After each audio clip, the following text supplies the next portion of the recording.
Hello folks, I wanted to talk a little bit about the rear sunshade in the Tesla, which I have in right now, back there. So I'm just going to talk about it while I'm driving so you can see what it's like. Right now outside there are some clouds, but the sun is shining right now, so this is what it looks like. And here, I'll focus back there. This is what it looks like when the sun is out. So what's the bottom line verdict? Yes, it does block sun. Does it make an effect on how hot the vehicle gets? If it's just sitting out somewhere in some parking lot or something like that, I don't think it does. Because, I mean, if it's really hot, the car is just going to get hot. But what it does help with is, especially if you either have, if you have living beings back there. So if you have kids in the back seats, which I don't have the rear-facing seats, but if I did, kids might be back there. Or if you have a pet back there or something, it does significantly decrease the heat energy from direct sunlight. So it won't get, at least back there, it won't get quite as hot. And that's important because there's no rear vents back there. Unlike the Model X, there's no climate control for the back area, because back there it's more designed as a cargo area, even though you can get the seats back there. So keeping it cool or keeping it warm is of limited ability. So this shade definitely would help prevent direct sunlight from making somebody or a pet very uncomfortable back there. So that's that. What about visibility? Well, you can see back there, it's, once you get used to having it there, it's a lot like looking through a screen door or a screen window in your house, because it is in fact a screen. And so it's not that bad, in the daylight when things are pretty clear anyway. You just sort of adjust and you get used to looking through it. It does decrease the visibility a little bit because it is a screen. And it's also at a slant, so all the little holes in the screen are actually going sideways as opposed to looking at them on face.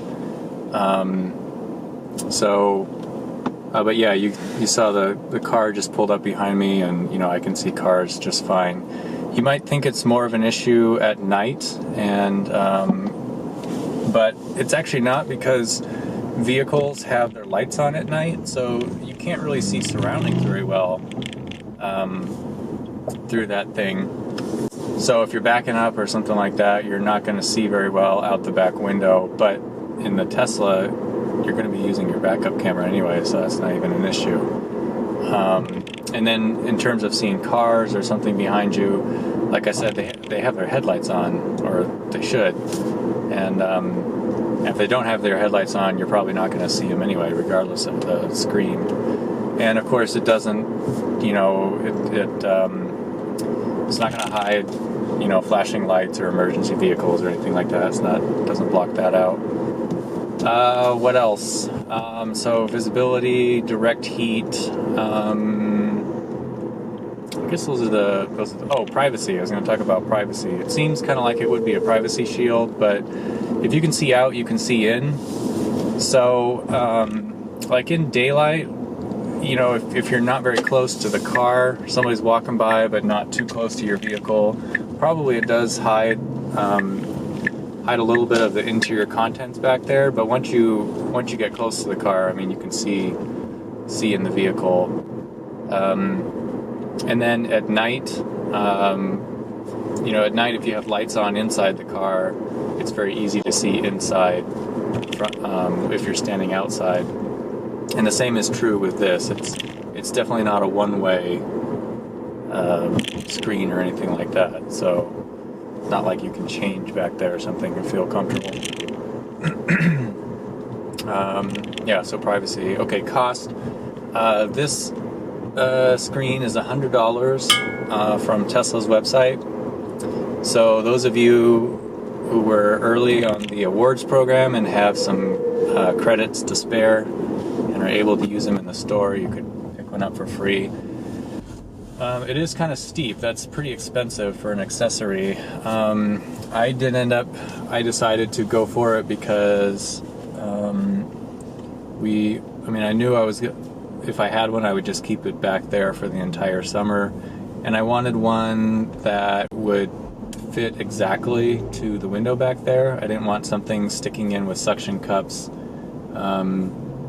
It actually stays so that it actually holds itself in along the entire perimeter without any suction or anything like that. So, yeah, so that's basically the reason I got it. After having used it for a while, would I have bought it again? I don't know. I thought Gidget, our dog, was going to be back there a lot more often, but she doesn't like cars very well, so most of the time she ends up in the middle section here or even in the front seat if we don't have a passenger. So it's not really... That was one of the biggest reasons to get it, was to make sure she was more comfortable, but I don't really need it for that reason. So I don't know if I'd get it again or not, but since I do have it, it's helpful, and I don't find the decrease in visibility to be a deciding factor. I wouldn't not get it for that reason. So let's see, installing. I have a separate video on that where I put the thing in. It's super easy. I don't remember if it came with any directions or whatever. Basically, you unfold it and then you stick it up in the window, and it holds itself on, and the edges there, sort of on the lip of the perimeter. So super easy, very lightweight, and comes with a cover case if you want to store it in the car if you're not using it. So yeah, that's it. So the Tesla rear window screen. Hope this has been helpful.